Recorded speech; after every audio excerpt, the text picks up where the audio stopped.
우린 지금 계속해서 이사야 선지자를 통하여 하나님께서 애굽과 모든 열방 민족들을 심판하실 것이라는 하나님 말씀을 살펴보고 있습니다. 그런데 우리가 지난 시간 이사야 19장 18절에서 22절 말씀을 통해서 하나님의 심판의 메시지가 완전히 대전환을 이루게 된 것을 보았습니다. 그것은 구원과 회복의 말씀으로 전환이 됩니다. 구원을 받을 애굽에 성이 있다. 그것도 태양신을 섬기던 성이 하나님을 믿는 성이 될 것이라. 정말 불가능한 일들이 일어날 것을 말씀합니다. 여호와를 위한 제단이 있을 것이며, 또한 이 애굽의 끝에, 이 경계 끝에, 그 나라의 마지막 끝에는 하나님을 위한 언약의 기둥들이 세워질 것이라. 또 하나님을, 여호와를 아는 지식이 있을 것이라. 또한 여호와께서 고쳐주시는 은혜가 있을 것이라.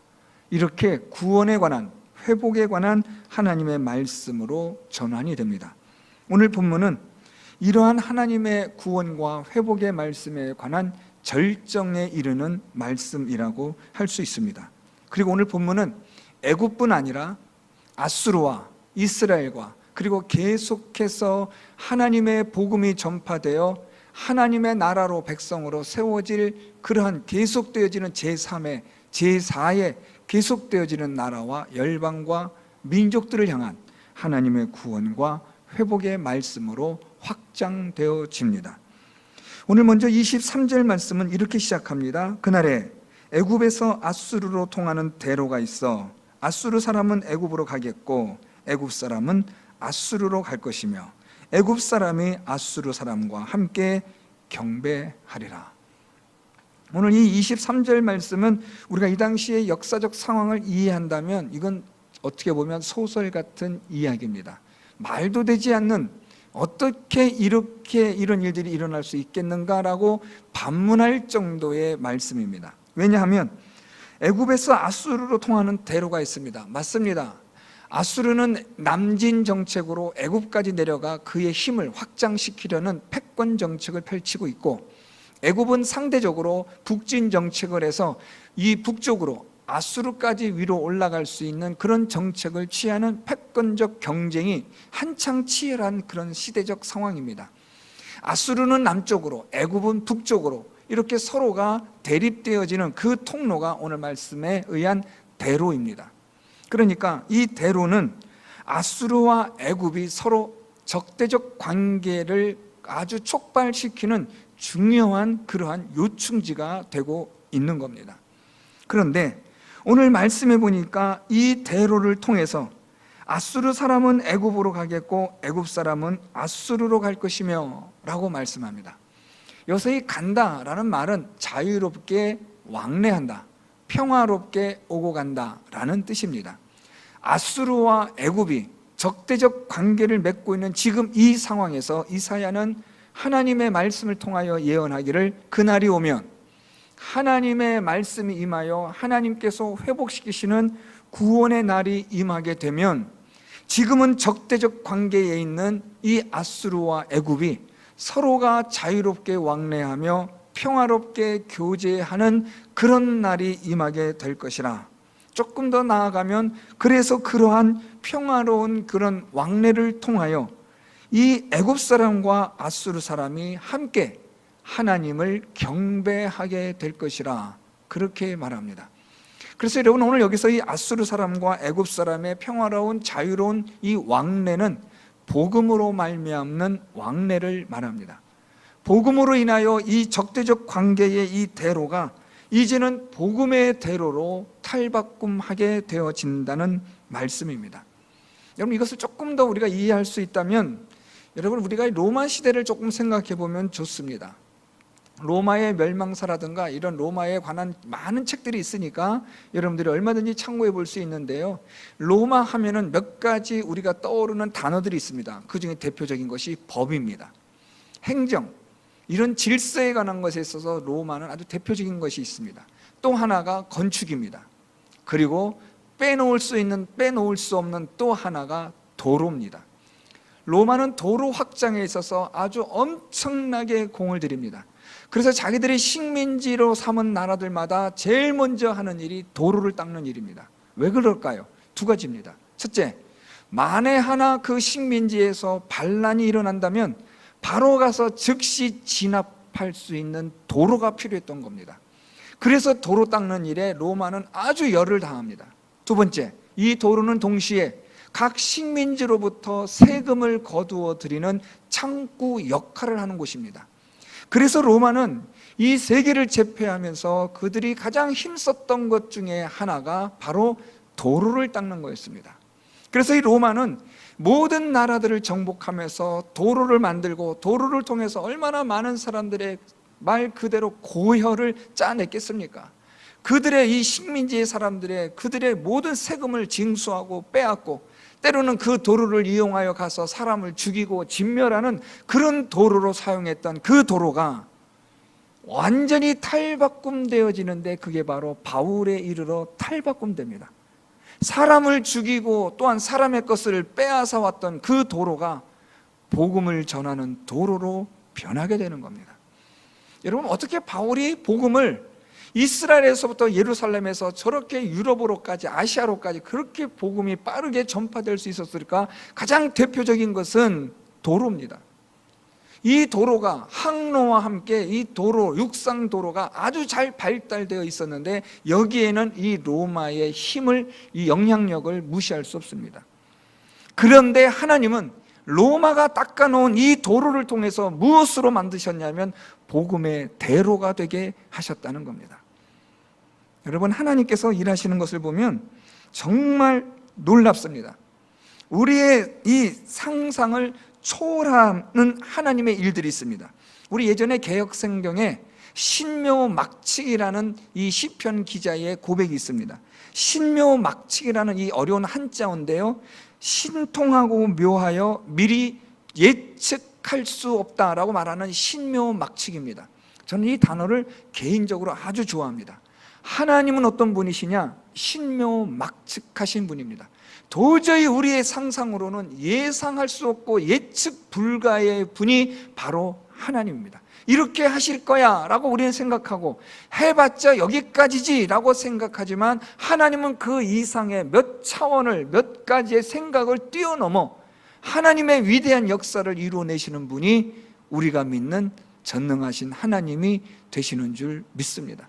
오늘 그 하나님이 아수르와 애굽 사람이 자유롭게 왕래를 하는 일로 인하여 이 적대적 도로가, 이 대로가 하나님의 복음으로 하나님을 섬기는 자들의 대로가 되어져서 아수르와 애굽 사람들이 함께 하나님을 경배하게 될 것이라.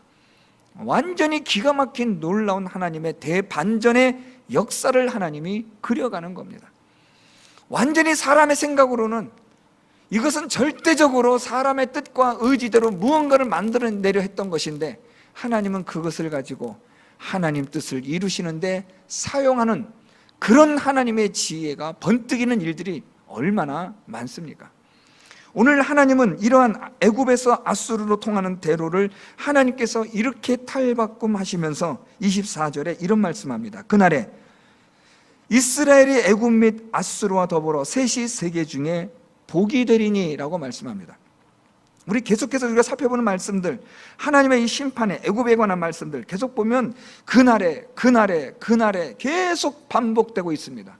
하나님의 구원과 회복의 날이 임하면, 하나님의 구원의 때가 임하면 그날에 계속 반복되는데 다시 오늘도 반복됩니다. 그날에 이스라엘이 애굽 및 아수르와 더불어 셋이 세계 중에 복이 되리니 라고 말씀합니다. 자, 여러분, 그런데 오늘 이 구절에 조금 우리가 자세히 보셔야 되는 게 있어요. 이스라엘이 애굽 및 아수르와 더불어 셋이 세계 중에 복이 된다라고 말씀하는데 여기서 이 셋, 하나, 둘, 셋, 넷 하는 이 셋이 번역이 조금 좋지 않습니다. 이 셋이라는 이 번역이 아닌 여기서는 이것을 우리가 하나, 둘, 셋, 넷 이렇게 세는 것을 기수라고 합니다. 오늘 이 성경은 여기서 기수로 번역하는데 사실 기수로 번역할 것이 아니라 이것을 서수로 번역해야 하는 것이 좀 더 원어에 가깝습니다. 그러면 그날에 이스라엘이 애굽 및 아수르와 더불어 세 번째로 이렇게 됩니다. 세 번째로 세계 중에 복이 되리니 라는 말씀입니다. 그래서 이스라엘이 애굽, 첫 번째 애굽, 두 번째 아수르, 그리고 세 번째는 이스라엘이 세계 중에 복이 될 것이다.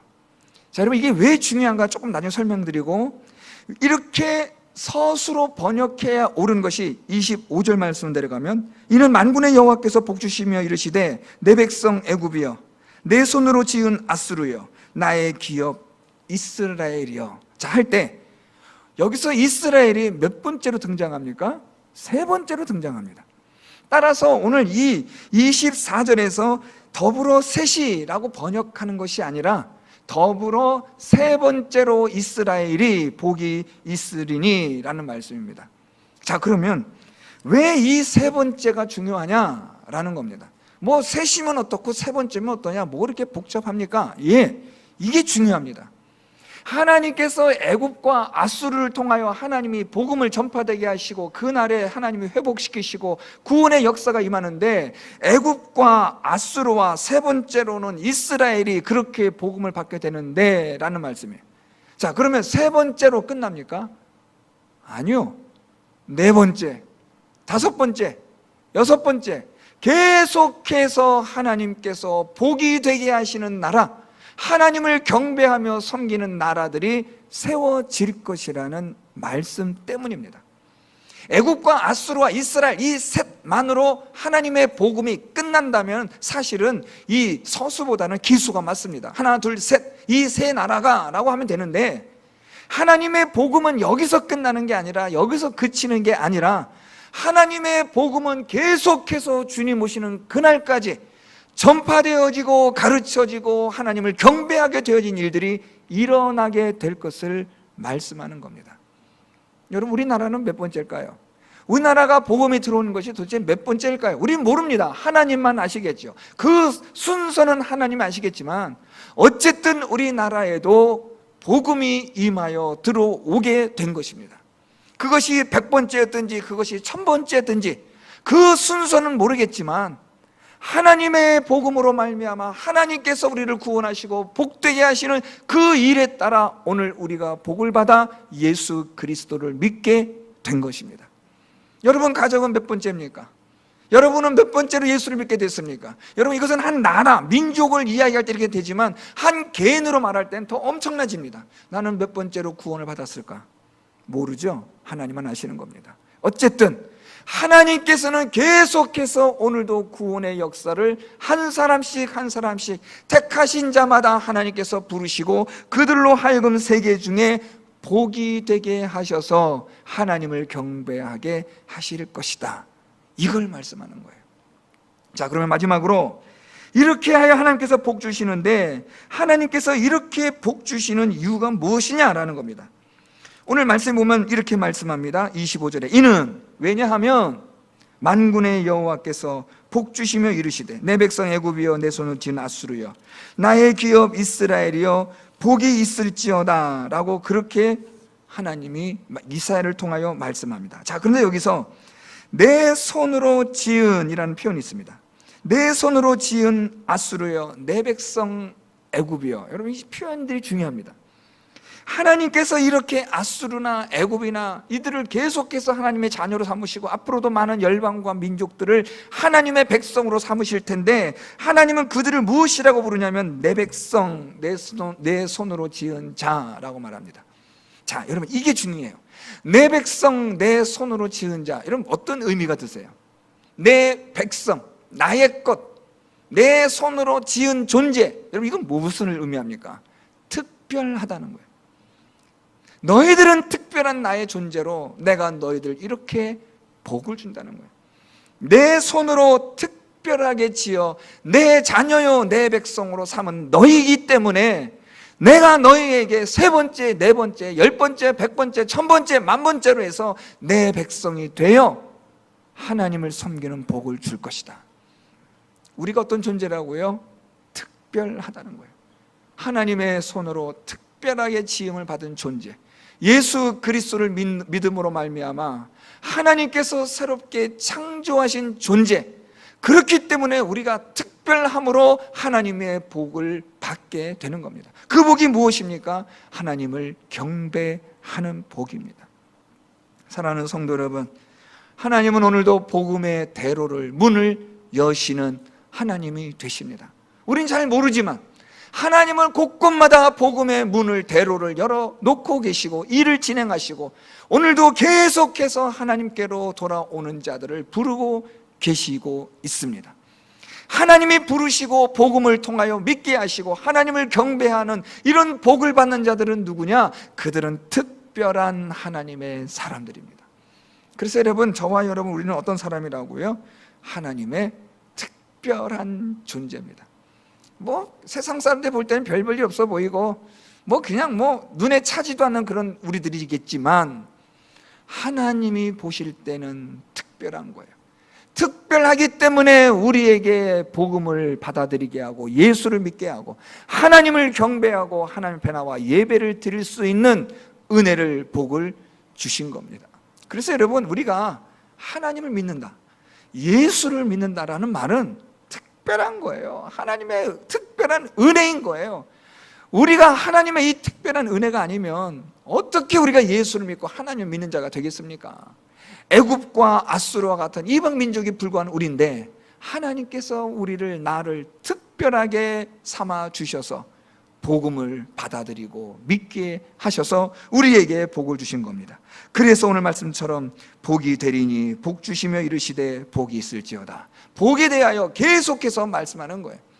이 땅에서 잘 먹고 잘 사는 그런 우리 수준 낮은 복을 말하지 마시고 오늘 이 복은 어떤 복이라고요? 하나님을 믿고 경배할 수 있는 복입니다.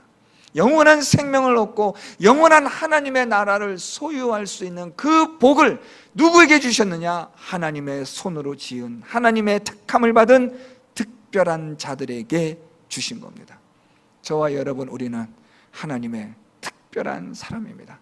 그래서 우리가 예수를 믿게 된 거예요. 그래서 우리가 이 자리에 있게 된 겁니다. 그러므로 저와 여러분, 우리 모두에게 오늘 하나님이 말씀하시기를 너희는 이 세계 중에 무엇이 된다고요? 복이 되리니. 우린 여러분 복이에요. 이 세계의 모든 열방 민족 가운데 우리는 복이 있습니다. 그리고 나서 하나님 말씀합니다. 내 백성이여, 내 손으로 지은 자여, 나의 기업이여, 복이 있을지어다. 오늘 말씀, 마지막 말씀으로 마무리할까요? 이는 만군의 여호와께서 복 주시며 이르시되 내 백성 애굽이여, 내 손으로 지은 아수르여, 나의 기업 이스라엘이여. 여러분, 여기에다 여러분 이름 넣으시면 되고 우리 교회 이름 넣어도 돼요. 그 다음 마지막 말씀요, 복이 있을지어다. 우리 모든 성도 여러분들에게 하나님의 복이 있기를 예수 그리스도의 이름으로 축원드립니다.